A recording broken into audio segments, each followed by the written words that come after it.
Guys like Jeff are invaluable, and one of the reasons I do what I do. You're listening to 91 Reasons, a journey into the twisted landscape of pop culture. Keep your hands and arms inside the podcast at all times. And now, the voice, Jeff Tucker.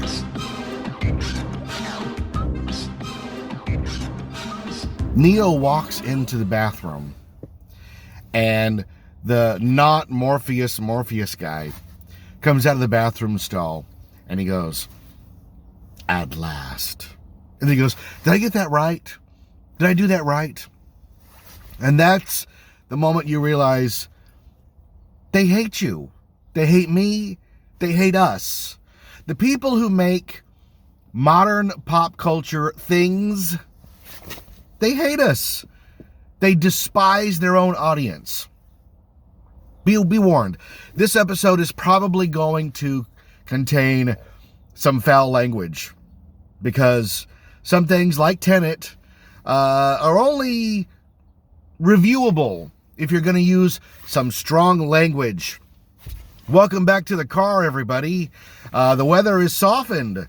It's not ice cold. It's not a million degrees, at least not yet. It's supposed to be 80 degrees here in California, here in sunny Orange County, but it's not quite yet. So we can sit in the car and we can have our episode of 91 Reasons. I mean, it's been a month, right? So we might as well have an episode. Boy, did I watch some crud. And I'm just going to squeeze them all together because they're pretty much the same. Matrix Resurrections and Don't Look Up. Now, I will admit that I watched Matrix Resurrections because I'm a big Matrix fan. I think those movies are great. The first one, I think, is a masterpiece. And it was the perfect way to close out the 90s and usher in the 2000s and the era of the internet and everybody learning to use computers in ways that they never had before. And not just at work, you know. Now it was at home and I can do things. The Matrix is a masterpiece. I've done The Matrix on this show. I didn't do the sequels because to do the sequels, you'd have to watch them. And I can't watch the sequels. They're effing terrible. They're terrible movies. But at least they're trying to tell the story of Neo and trying to save the humans from the evil machines. Because at the end of the first Matrix, Neo's a god. He doesn't have to do anything anymore in the physical realm of the Matrix, or the digital realm where he rules physically, if that makes sense. He doesn't have to fight the agents anymore. He just has to do this, and they don't exist. He can reshape the Matrix in any way that he wants. And so when the sequels arrived, you thought, well, these will be interesting because how do you have a movie where the good guy is God? Like Superman. But Superman, they built in kryptonite to level the playing field. The Matrix didn't have any of that. It wasn't like they built a super agent, a super bug, a super program to go roll in there and fight Neo and go, look, upgrades. I mean, they do say upgrades when he's fighting him, but it's all done off the cuff because Neo has to fight these guys or there's no movie. He can't just exist. You know, it can't be, the Matrix sequels couldn't be just, hey, we've got to move these people out of these pods and wake them all up. Hey, that might have been interesting, right? Now that you see it visually in your head. Like, that would have been interesting. But by the end of the third Matrix, Neo sacrifices himself. Trinity dies. Neo sacrifices himself. And the machines and the human decide they might have to work together for a new day. But nobody ever really unplugs. They can't because there's not enough natural resources left on the planet to sustain that many lives. Zion is not that big. Zion is, just a small city on the entire planet full of people. But I went into Resurrections really intrigued. What are they going to do with this story? Where can it go? And the answer is, it can't go anywhere. There's no fucking place for it to go because the story ended. Neo died. Trinity died. Morpheus was right. He was the one, and he sacrificed himself Jesus-like to save the people, the humans. So in this one, he's just back. He's just back. And he works at a video game place, and they keep referencing the Matrix as a video game. And I'll tell you, the Morpheus scene in the bathroom where they're recreating Neo running through the office with his phone is the big indicator that, oh, this movie's trash. But early on, the thing that clued me in was seeing McFarlane Matrix toys on Neo's desk. He's got McFarlane Matrix toys on his desk. Trinity falling down, shooting as she goes. And I thought, what the fuck is that? Why does he have action figures of himself and his girl on his desk? And then there's all these scenes of video game manufacturers, and they're trying to do an allegory for the studio system, and I get that. Like, this is what people want. They want bullet time, and they want all this stuff, and pow, pow, pow, pew, pew. And you're like, you're calling me stupid. You're telling me that the things I like are dumb, and I'm stupid for liking them. The movie is trying to be meta, but all it succeeds in doing is putting a big middle finger to anybody trying to watch it. If you haven't seen the Matrix movies, there's no reason to watch this movie. If you've seen the Matrix movies and you watch this movie, you're told you're an idiot for watching and liking those movies. Like, we all loved the Matrix. The Matrix was the reason I bought a DVD player, because I had seen DVD players at Suncoast since like 96 or 97. And I kept saying, well, why would I buy that? I have a VCR. I have hundreds of videotapes. Why would I start over? I tried that with Laserdiscs, and then they stopped making Laserdiscs to some degree. They were harder and harder to get, so I gave up. But why would I switch to DVD? And then The Matrix came out. And The Matrix had all these extras on there that were only available on the DVD. And there was something immersive about taking the disc and putting it in the player, pushing the button, little drawer goes in, and you're like, oh, we're entering the Matrix. So I loved all that. And now the movie says, you only like the special effects, you're an idiot, these movies are trash. You're like, what a cynical message for a big studio picture at a time when, boy, we could really use a movie that's uplifting and fun and good. When we came out of the Vietnam War in the 70s, movies were pretty dark. And then a little movie called Star Wars came out where the good guys win. And everybody rallied around this movie because it felt good to win one. Now, I was pretty young at the time, so I didn't get the social ramifications of the Star Wars release of 1977, but I get it now in hindsight. And we're at another point in time where the right movie's going to come along, and maybe it's Spider-Man No Way Home, because it's certainly doing very well at the box office at a time when they keep telling people, don't go to the movies, you're going to die if you go to the movies. Like that scene in Outbreak, where Patrick Dempsey goes to the movies with the monkey virus, and they show people breathing in the virus. Watch that scene. That'll turn you off from going to the movies for a long time. We could really use something positive in the film. And again, Spider-Man might be it. I don't know. It has some weird flaws in it. It's not a perfect movie. It is not the gee whiz, good guy wins spectacle of Star Wars. But The Matrix is pure cynicism. Pure cynicism. Neo's just alive, and they're running through the motions of the first film, but they're watching it from afar. And there's this horrible storytelling device of a guy wearing one of those, what were those Nintendo things you're supposed to wear on your head and point at the screen and go, fire, fire, fire. He looks like he's wearing one of those. It's got the little red thing like the guy in Last Starfighter. But he's like the operator, Joey Pantoliano for the first movie, he's the one at the computer going, we're watching, and they're only seeing the Matrix code. But in this one, because the operator's watching the Matrix code, he's actually, like, visually, they put him in the Matrix, like, standing off to the side, like, go here, go there, and they're like, oh, that's dumb. That looks like something from the early 90s, like, VR warriors in the digital realm of the computer. That's what it looked like to me. It looked like an episode of the Power Rangers, having that guy in all the scenes. You don't have to do that. He can just be a voice. He can just be a voice. The other issue is when The Matrix came out in 1999, the majority of people still had home phones. You pick up the phone, hello.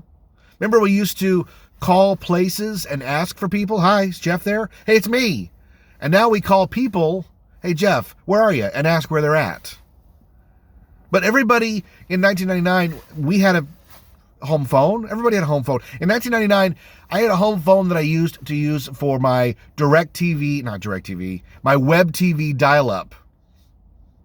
Rachel hated it because I'd dial in web TV. It would take 10 minutes to load in. And then, after you've done that, you want to stay on for an hour. So the phone was off limits for at least an hour or two. But in modern day, people don't have home phones. And there are no pay phones. So they just sort of breeze in and out of the Matrix whenever they want. There's no real plot device to it. They jump through mirrors. They jump through glass. They jump through windows.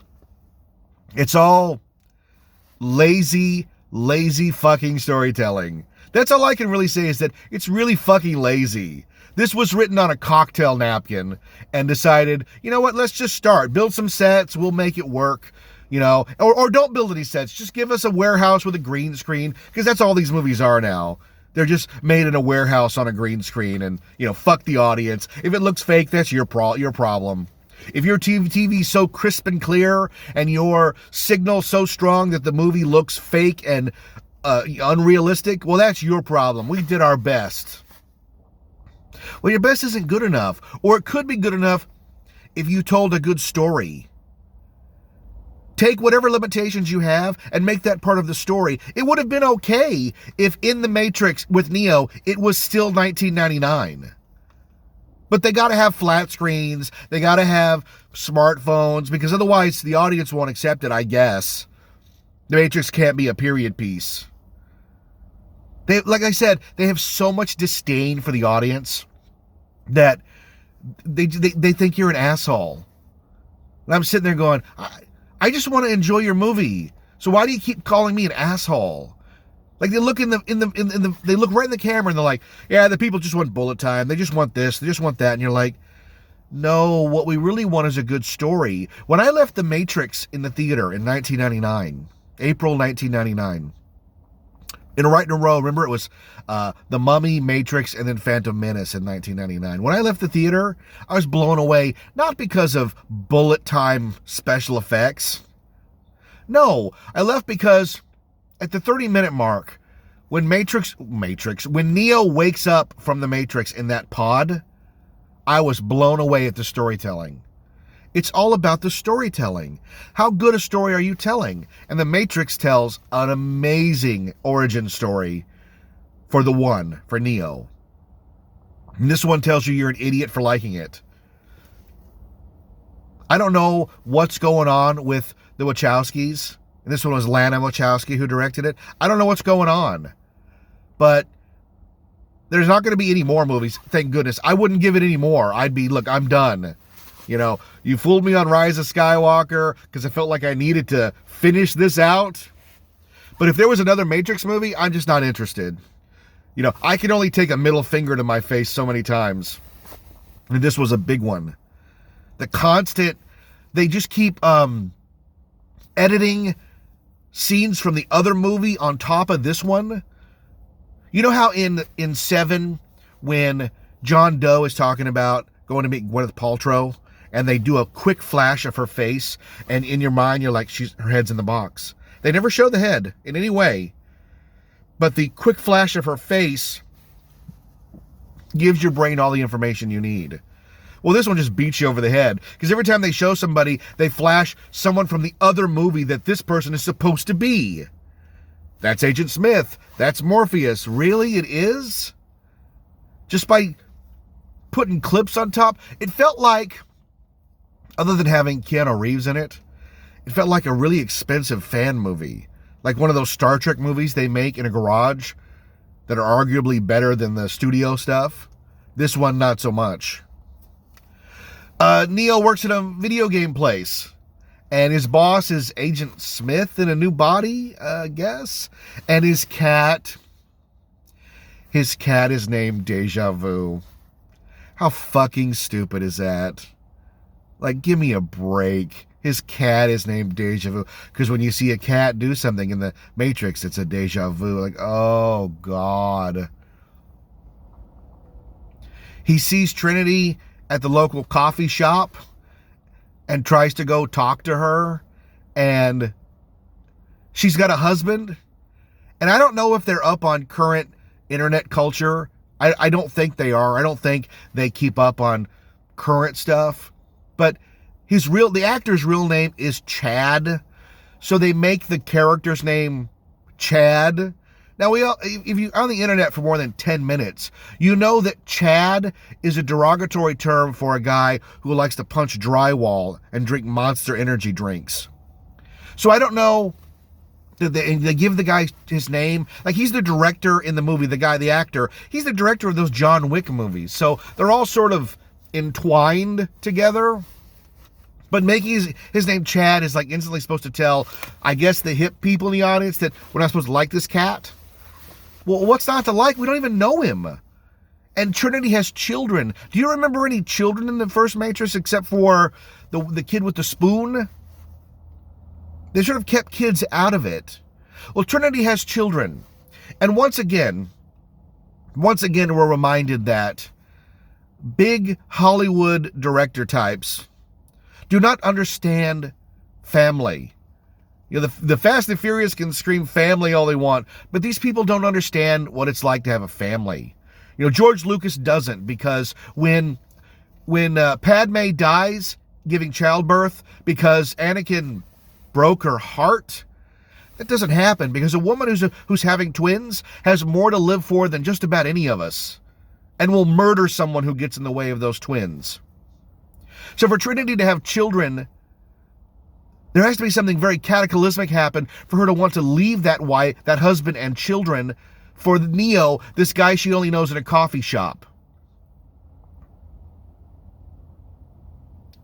These are just truths about humanity, of which the people making these movies have no idea. People get to do things in movies that they would never do in real life because it just fits whatever narrative storyline they're trying to make.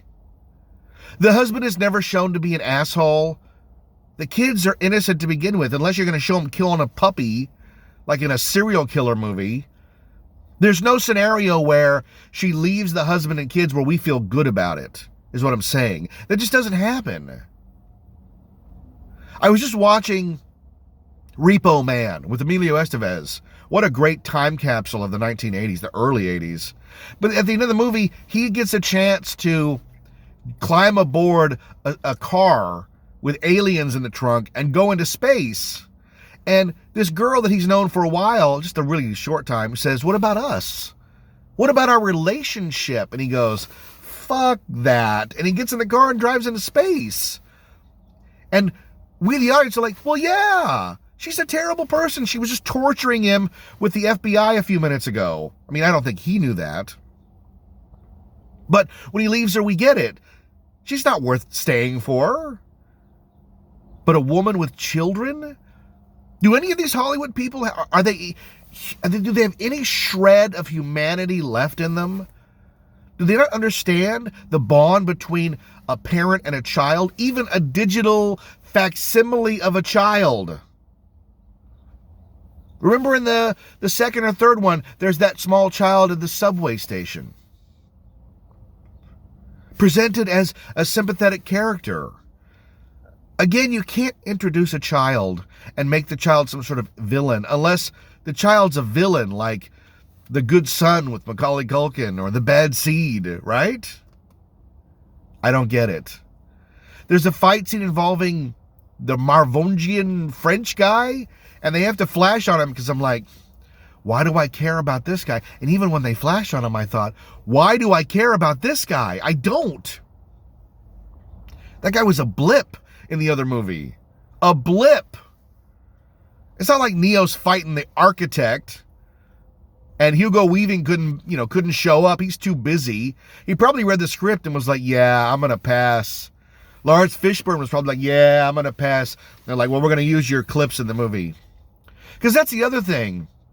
They do the whole red pill, blue pill scene, and they're playing scenes from the first movie on tattered, like a music video from the mid-'80s, like a Whitesnake video. There's this tattered stuff flowing, and they're projecting the movie scene on it. And they keep referring to it as a video game. Hey guys. This is not a fucking video game. It's a movie scene. Video games don't look like that. They may never look like that, because where would be the flow of the game? Maybe a cutscene, but they made no attempt to make it look like a video game.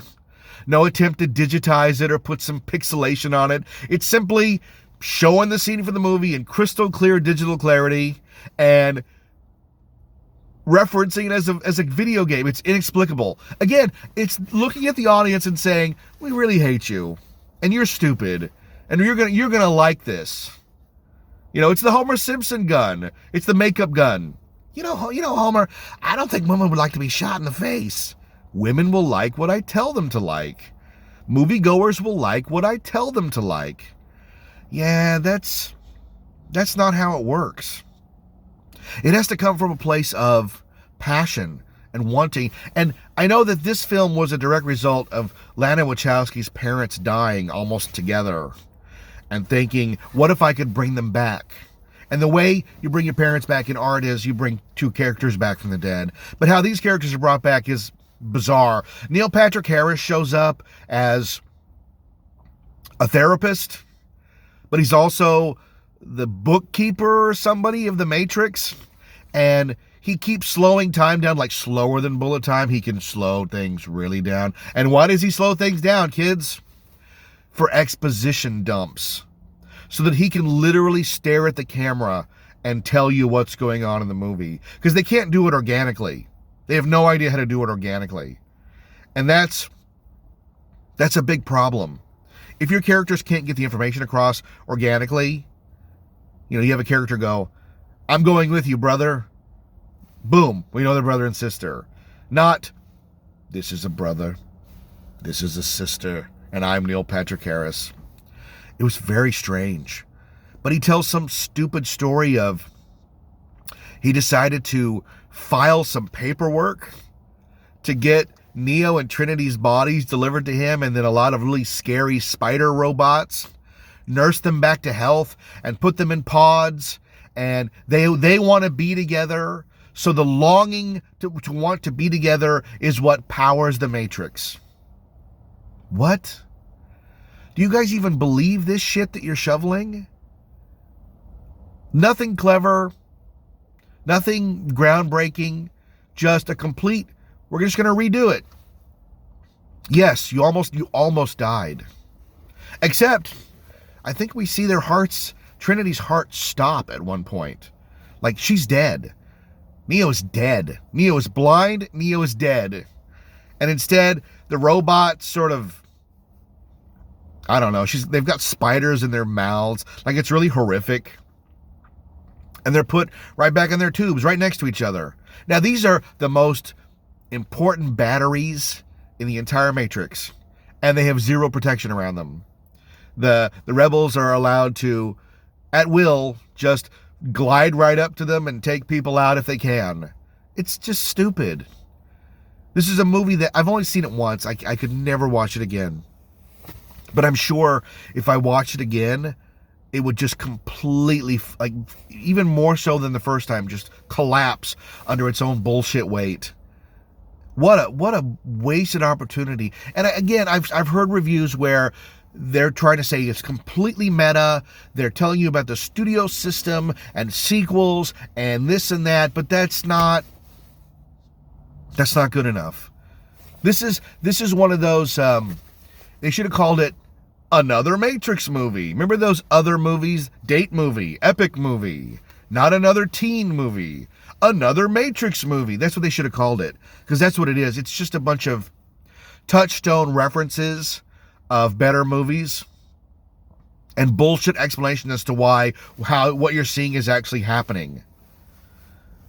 It all culminates in, well, before we get to that, this movie does the dumbest plot contrivance, and that's what I like to call the Harry Potter syndrome. If you've read the Harry Potter books or seen the Harry Potter movies, most of Harry's problems would be solved if anybody just sat Harry down and said, look, Harry, sit down for 5 minutes. Here's what's going on. You're in a tournament, and you're about to do this, and the goal is this, and everybody knows it but you. But they don't do that. Harry passes out. Harry blacks out. Somebody will just run up and go, you've got to come with me, Harry. Let's go. No time to explain. Like, wait a minute. There's always time to explain. What the fuck is going on? I'm going to tell you. But that spoils the movie aspect of it. When they revive Neo, who is the living embodiment of Christ in these movies, he's taken to the new city, which they fly through the barrier. It's the same gag from Black Panther. Like, nobody pulled Lana aside and said, look, we've already done this. Because Neo's like, oh! And they go right through the force field. Like, that's Black Panther. They already did that. The same exact scene. You can put them together. It's the same scene. And a lot of people saw Black Panther. It wasn't a small movie. But then they just spend the next 20 minutes saying, we'll explain later. There's no time to explain, Neo. You probably have a lot of questions, but we're not going to answer any of them. Really? Like, the guy's Jesus. If Jesus showed up and wanted to know what was going on with humanity, you would probably take 10 minutes and let him know. You wouldn't just lock him up in an apartment and give him the Wi-Fi password. Like, you wouldn't. And yet, that's what they do in this movie. There's a little bit of explanation as to how the machines are working with them. And there's a couple of floating machines. Now watch those scenes. The floating machines are so fucking big that they keep changing size to fit in whatever set they've got. They're so massively big. And they're floating around like, no, that's a thing the size of a Volkswagen. If it moved around in the area you were in, it would knock everything over. But again, these movies are made on a green screen. They might have a couple of tables and a couple of set pieces, but everything else is digital. So the movie has no weight, and the actors certainly don't know what's going on. They don't know how big the robot is that they're interacting with. The guy just says, hey, that tennis ball on a stick is a big robot. There's no weight, no care, no passion. The movie's passionless.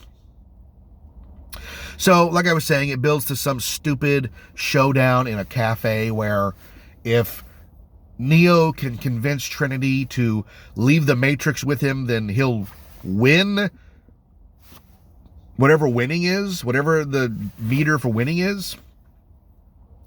And when Trinity shows up with, she's got a family, I thought, well, maybe the movie will redeem itself. Maybe there'll be something so clever here, because a woman doesn't leave her kids. She'd rather die. She would jump in front of a bullet or a car or a bear to save her children. There are many reports of kids being trapped in a burning building and the parent safe going back in to get them, because that's what we do. It's in our DNA. We protect our offspring at our own peril. And instead, Trinity just goes, yeah, I'll go with you. Oh, sure. And she makes some horrible F you moment to her husband, who's not done anything. He's not done anything. The kids haven't done anything. She just is like, yeah, I'm going with this guy I met in the coffee shop once.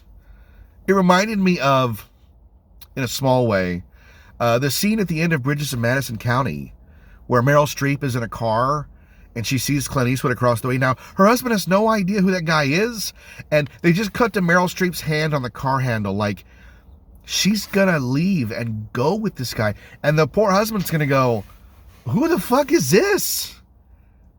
She doesn't go. But in the Matrix, Trinity just like, yeah, fuck that guy. Fuck my husband and the kids. And the kids. What? Who writes this shit?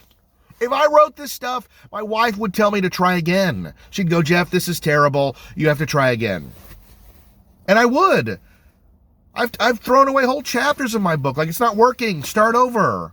This is stupid. The characters aren't behaving the way normal people or my characters would behave. This one, they take the characters and they bend them. Like they're made of clay. They just bend them and snap them to make them do what they want. Even if what they want to do is illogical. We have our obligatory Matrix chase. Trinity's driving a motorcycle. And Neo's on the back. And the machines have turned everyone in the city against them. This is going to be a good set piece, right? How are they going to escape the hordes of mindless drones headed their way? Well, nothing clever, I can tell you that. Nothing stopping the Matrix and bending reality. Instead, Neo has a force push. You know when, like, Obi-Wan pushes the battle droids? Neo does that against the people. Then he does it again and again and again and again and again and again until you're completely bored. All this technology, all this storytelling, and the guy is just waving his hand like a Jedi and pushing people back. Nothing clever, nothing visually striking. It's striking maybe the first 3 times, and then it's just noise on the screen. The machines decide to turn citizens into bombs by grabbing them and making them jump out of a window. So like they're racing through the city on their motorcycle and people are dropping and then exploding or into like pixels or something.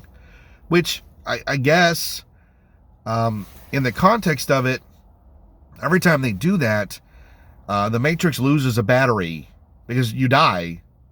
You die in the, if you die in the Matrix, you die in the real world. That's the plot. I've seen the movie a couple times.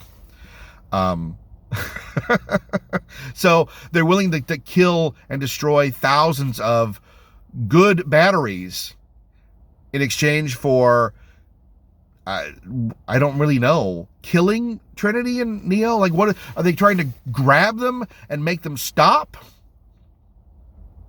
I don't understand. Because all you really needed to do to take care of these characters would be to have the machines go to the pods in the real world and threaten their their real life bodies. If Neil Patrick Harris revealed himself in the real world as some sort of sentinel monster machine and went to Trinity's pod, because he must know that the whole goal is to get her out of the Matrix, to grab her body and take it back to the human city. That's the whole goal. I mean, everybody knows that. Neil Patrick Harris must know that, his character. So they would put up a ring of millions of robots around her pod. And they would say to Neo in the Matrix, take another step and we'll kill her body. If we're going to lose her anyways, we'll lose her on our terms. But they don't do that. There's a stupid heist. And can we put an end to this movie trope?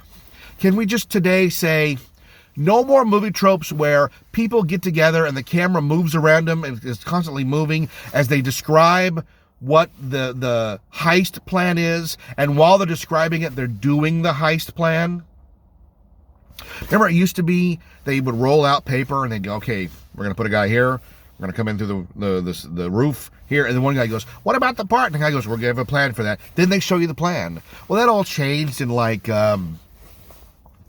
Ocean's 11 and the Matrix, where they're racing to the power plant. Is that the first or second one? I don't remember. But once again, like, they're talking about the plan, they're doing the plan. It's so pedestrian. And the plan is to get Trinity's body, which we knew that.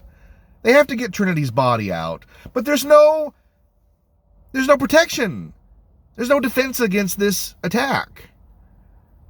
And all that talk that Neil Patrick Harris does about filing paperwork and proper authorization and the Matrix productivity is up a certain percentage, like, oh God, why are you turning this into some sort of weird spreadsheet movie of facts and figures? Like, it's supposed to be about humanity struggling against oppression, and instead it's like, well, if you leave the Matrix, we'll be down 14%. Well, who the fuck cares?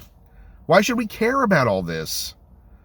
It's kind of like in the second Matrix movie, the Reloaded, when Morpheus takes Neo back to Zion, and the Nebuchadnezzar ship, suddenly there's like 10 of them, and everybody flies the same ship.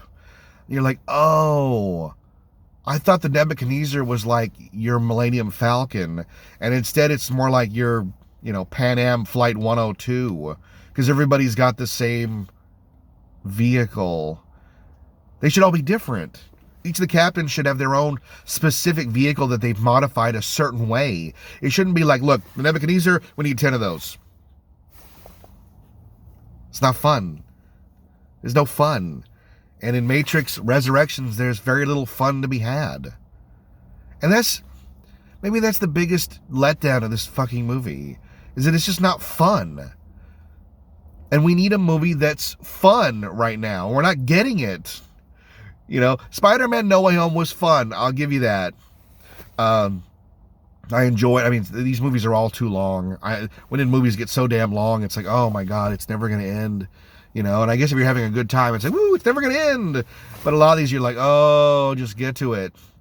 Matrix Resurrections just went on for days and days. And I was like, I just don't care anymore. Every time they started doing their fights, I'm like, who cares? Because there's no gravity behind it. There's no weight. It's just characters colliding into each other to get to the next whatever. And the next whatever is as bland as the one we just left. But again, it's because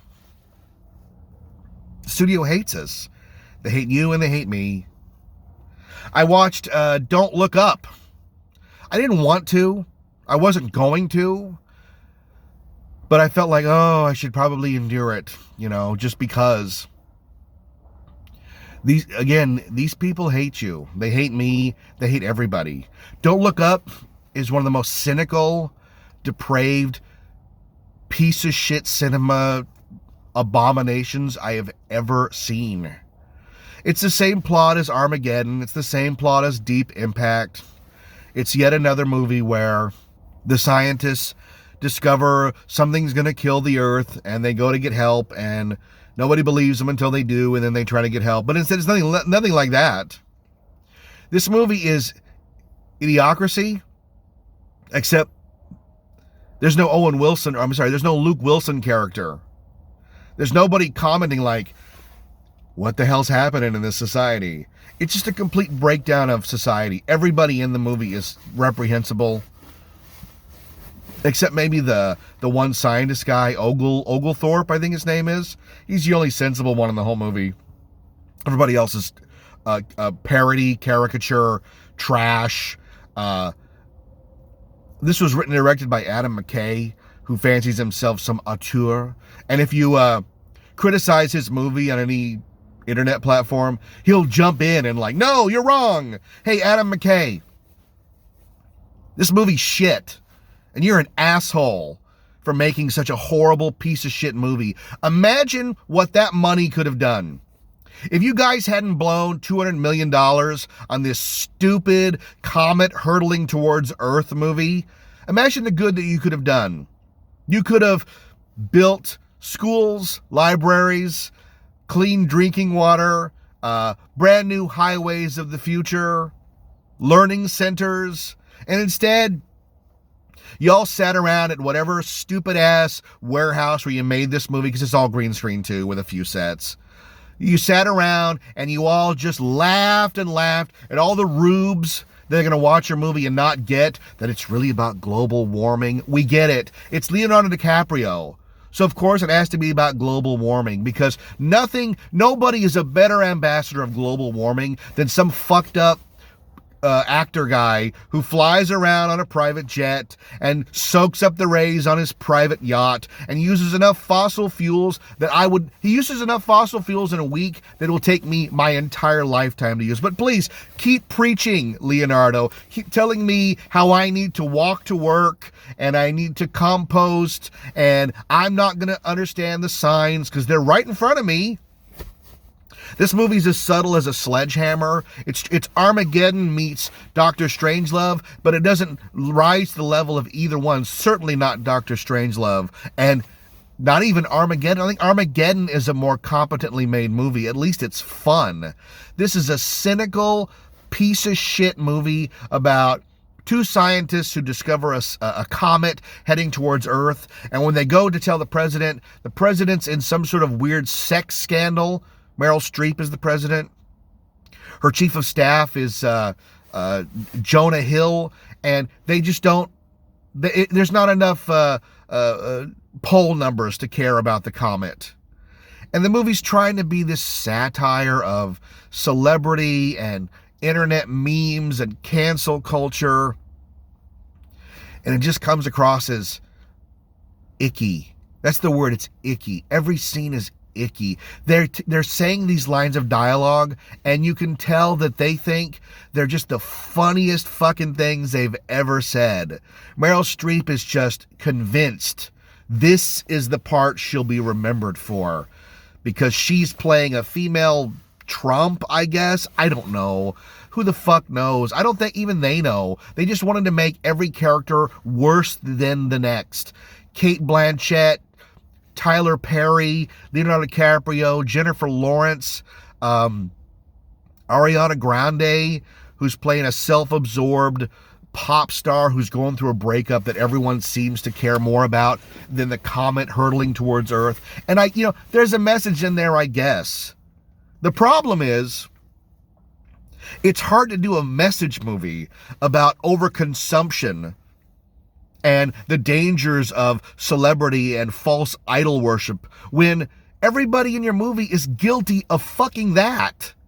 Everybody in this movie has 10 gazillion followers on social media and they try to spend all day saving the fucking planet. And oh my God, no one will listen to Leonardo DiCaprio because he's talking about global warming. We're not listening to you, asshole, because you're a hypocrite.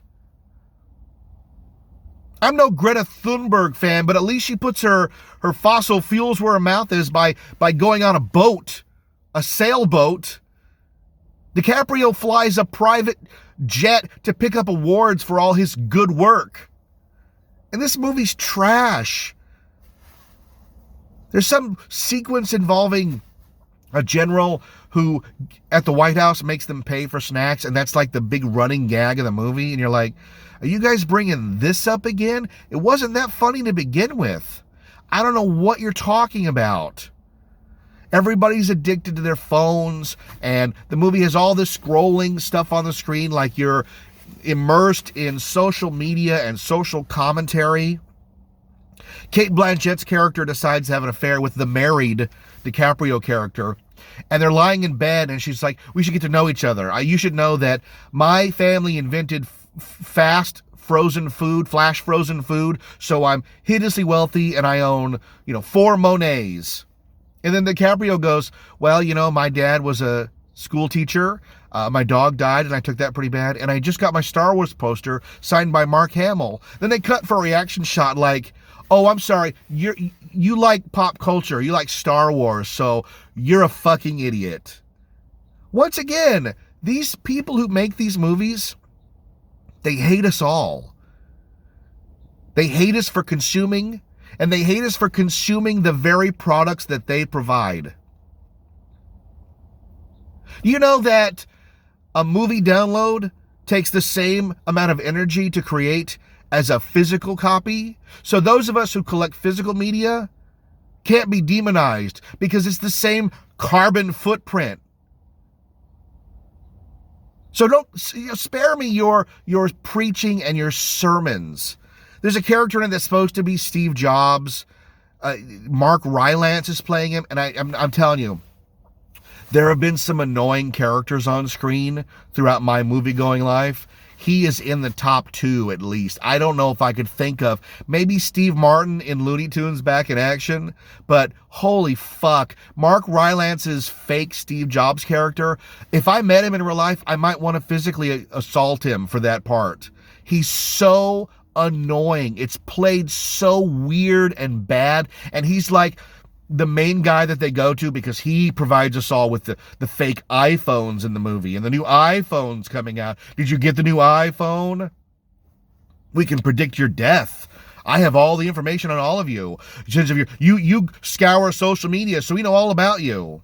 You can't make a movie about the evils of social media if the director is aggressively on social media all day, yelling at anybody who dares mock his stupid fucking movie.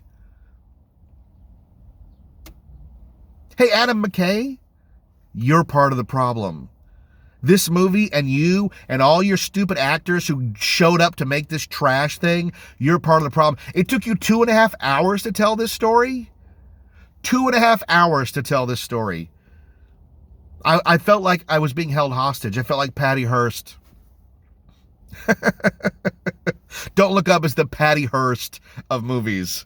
I can't get away. Oh my God, now I'm one of them. I've been brainwashed. Don't Look Up refers to the movement in the movie of the Republicans, wink, wink, to deny that it's happening. If you don't look up, the comet's not going to come get you. So they have rallies where they scream, "Don't look up." And then the good guys, the Democrats, scream, "Look up and see that doom is coming and we can do something about it."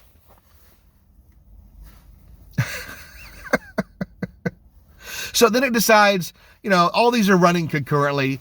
They decide to trash capitalism because the fake Steve Jobs character wants to mine the comet because there's enough rare metals on it to power phones and jobs and batteries for cars and all that shit. So instead of just redirecting the comet away from Earth, which they were going to, Ron Perlman's racist astronaut character piloting a space shuttle is turned around mid-mission so that they can blow the comet up Armageddon style and mine the pieces that fall harmlessly into the ocean because, capitalism's evil. Hey, again, Adam McKay, your movie's capitalism. We all had to pay for it. It wasn't provided free of charge on the street corner so that we could all learn about the evils of global warming. You made the movie. You marketed the movie. Everybody got paid. And you made it during a pandemic. You made this movie at a time when a lot of us weren't allowed to fucking work. But you guys all got an exemption to go to work and make your shitbox movie. How about them apples? How about a lot of us were told to stay the fuck home and don't go to work. And the cast and crew of Don't Look Up all got an exemption and wore their masks and made their little fucking movie. And they must have, in between takes, they must have laughed so hard at all this humor, this quote unquote humor they were going to dollop to us, spoon feed us. You can tell that they just think this is the funniest shit ever. You can just tell while you're watching it, like, oh, they really thought these jokes were going to just land. Like, these were zingers. And I felt like I needed a shower most of this movie because everybody in it's reprehensible. You know who's not reprehensible in the movie? Is Timothée Chalamet's character who shows up near the end, who is a young guy who shoplifts and this and that, but he's religious. And they actually take a moment at the end. It might be the only good moment of the movie to actually have a prayer. They decide to have dinner. The plan to break the comet apart doesn't work, but why should it? Because the mankind that is displayed in this movie doesn't deserve to be saved. It just doesn't deserve. They all deserve to die. So we have the elites are getting on a spaceship to go find another planet. And the rest of us are screaming in the streets or having sex or petting their dog.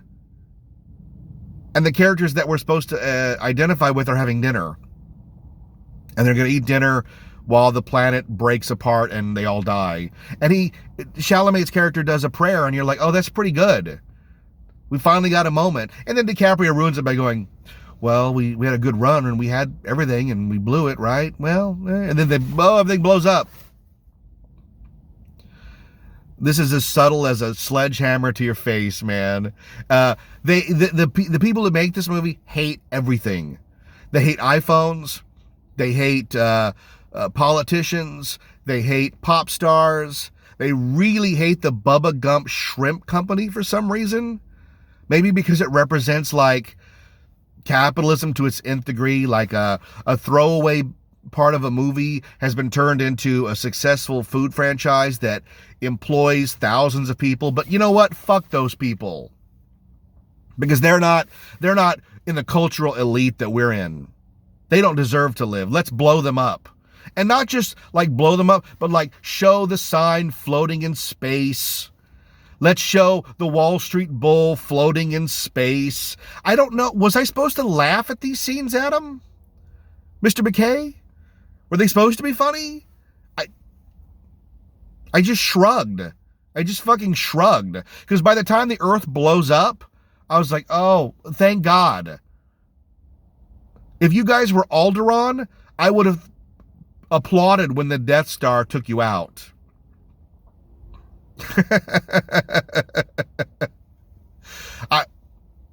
Maybe this will be the last one we see of this.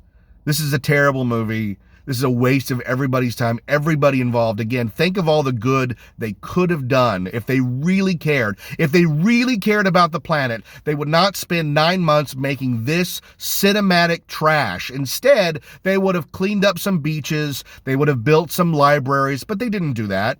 They never do that. They yuck it up and they go get some shrimp in between takes and they laugh about how they're going to really stick it to the Bubba Gump Shrimp Company. If you want to see a better version of this movie that not only is clever but doesn't waste your time, look up an animated film called Logorama. It's available on YouTube. You can watch it. Logorama is about an evil Ronald McDonald who blasts his way through the most amazing, clever take against capitalism and franchises and brands, and ends up destroying the universe in a way that, even if you don't agree with the message of it, you can applaud how well it's done. And Logorama is amazing for what it does. It was nominated for an Academy Award. It's that good. But Don't Look Up, trash. The end is so fucking insulting. The end is 22,000 years later. The spaceship lands on another planet, and all the rich snobs who've paid their way to Eden get to go out onto a fresh planet. Now, naturally, because this movie was written by an idiot, they all go out to the planet nude. Isn't that great? Like it's the Garden of Eden. Like we just had a moment where everybody prayed to God for salvation and for forgiveness for what they have done. And then it cuts to a parody of the Garden of Eden where the Steve Jobs character and then a few other characters, I think it's supposed to be Kid Rock and lobbyists. Like it says what they are on the thing. Like it would matter at this point what your occupation is.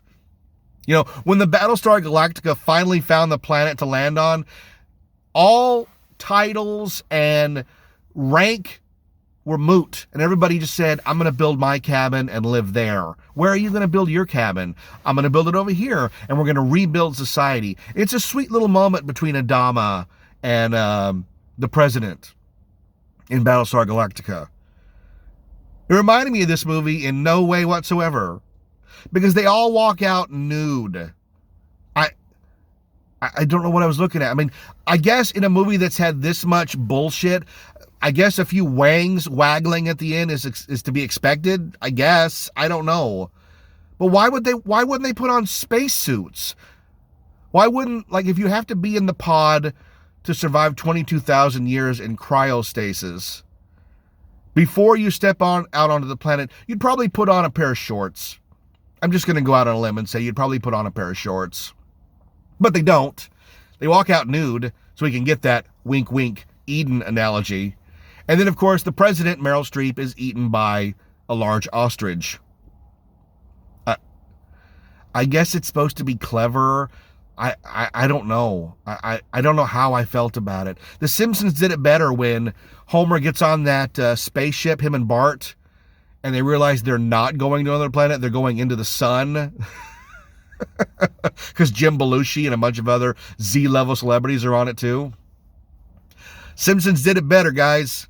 A lot better. Everybody dies in this movie. A few people are left on another planet. And then the last scene of the movie, in case you didn't get the message, the last scene of the movie is Jonah Hill emerging from the rubble, carrying his mommy's purse. I read online, like that's supposed to be the nuclear football. I didn't get it. I just thought he was holding his mom's purse. It never even occurred to me. Does the chief of staff generally hold the nuclear codes? I didn't know that was a thing, and I don't remember it being mentioned in the movie, but I may have not been paying attention because I was dazzled by the jokes and the irony of this movie. But in case you didn't get it, he decides to vlog emerging from the rubble as the last man on Earth, and then he goes, "Don't forget to like and subscribe." Wah, wah. Now, is that supposed to be a slam against us regular guys who make a video that costs nothing? I already paid for the car. I've already paid for the phone. Uploading into YouTube cost $0. So I get to do all this because I am passionate about it. So is that a final dig at like YouTubers? I don't know. God help me, I couldn't figure out a lot of the irony of this film because everybody in it's terrible. There's nobody who floats through it as the voice of reason, except, again, maybe, I think his name was Oglethorpe. He's the only one. He brings a bottle of wine at the end and goes, "I'm sorry I'm late, let's toast the end of the world." But DiCaprio cheats on his wife. Jennifer Lawrence is just, other than discovering the comet, doesn't seem to have much of a character arc other than no one will believe her and she's a meme. And then everybody else is just another level of depravity until you get numb to all of it. Don't look up. I would call it don't watch this. Oh, I'm so clever. I know. Oh my God. I'm as clever as the movie. I'd heard the term hate watch before, but I'd never experienced it for real until I watched this piece of trash. 2.5 excruciating hours. And the worst part is Netflix needs to have a button on it that you can take back your watch, where you can click it. Like, not every one of them. Maybe they give you 5. Maybe they give you 5 and you watch a movie and you go, look, I don't want the people who made this movie to get credit for me watching it because I hated the fucking movie. So I want to hit a button that, doop, it's an undo watch button. Undo, boop, and then it undoes it, and the counter goes down. Because, Netflix likes to piggyback movies onto each other so that if you leave it running, the next movie starts. And even if you don't watch that movie, they get a click. That's how they got the ridiculous 6 so high up in the ratings a couple years back, by connecting it train-like to other movies. DiCaprio's made some great movies. He's a good actor. But this is a smug, irritating, dark, depressing, cynical piece of celluloid trash. And I know it wasn't made on celluloid, but everybody involved should be embarrassed. It should be a movie that you just don't mention anymore. It's one of those. And there's a bunch of them. I've always said I'm going to do an episode one time that's just gigantic movies that nobody remembers. Bonfire of the Vanities. No one remembers that movie. And it was a huge budget. Huge movie. Mars Needs Moms. No one remembers that movie.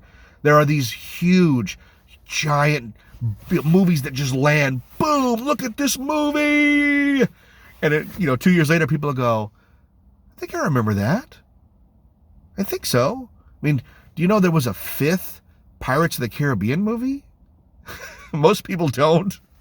Now there's going to be 6, but without Johnny Depp. which is stupid. Thanks for enduring this episode of 2 movies I didn't care for. I don't know if I'm going to do one on Spider-Man. It seems like everybody's done one on Spider-Man. But what I could do is say, I enjoyed the movie. I love seeing the other Spider-Man actors in it. I thought that was interesting. But the question I have is, first off, there's a magical serum that'll cure evil. And they have it for each one of them, which, okay, I'll buy. If I can buy the guy swinging through the air as a spider, I can buy the magical, I'm a good guy now, serum. I have no problem with that. The problem I have is, at the end of the movie, the villains should have each one, in their own way, sacrificed themselves to save the universe. That's what they should have done. They should have all died to save the universe, or somebody, or maybe there's a boat of people, or a train full of people, or there's tourists somewhere, and they have to sacrifice themselves to save these people, and they all die. You know, that would have been great. And instead, they're all sent back to their own universes as good guys, or better people. And the question I have is, well, what happens once they get back there? Because these people have, in some cases, like the Green Goblin, murdered people. Like, people are dead. They have to atone and pay for these crimes. They're not absolved because they decided to be a good guy and help Peter Parker in another universe. Explain that to the judge. Look, you can't put me in jail for murdering this guy because in another universe, I helped a different guy named Peter Parker, not our Peter Parker, but another guy named Peter Parker, save these people or this thing or what? What? And I know I'm overthinking it. Jeff, you have to turn your brain off. But that's kind of the plot of the movies, is redemption. And if these characters are going to get redemption, then we have to acknowledge what they're being redeemed for. I enjoyed the movie. Let's leave it at that. My kid really enjoyed it, and that was nice. We didn't see it together. We saw it separately and then talked about it. But it was nice to be able to connect like that, because there's not a lot of connections these days with our world so fractured. But one thing we can all agree on is that Don't Look Up was a finger-wagging, scold, piece of shit movie that should be put in a box with Kangaroo Jack and Theodore Rex and tossed into the ocean, weighted down so that we never see it again. I'm Jeff Tucker, and this used to be, and still is, and may continue to be, 91 Reasons. Thanks for listening to 91 Reasons. Please subscribe and leave a review on iTunes. Find us on Facebook. Is anyone even still listening?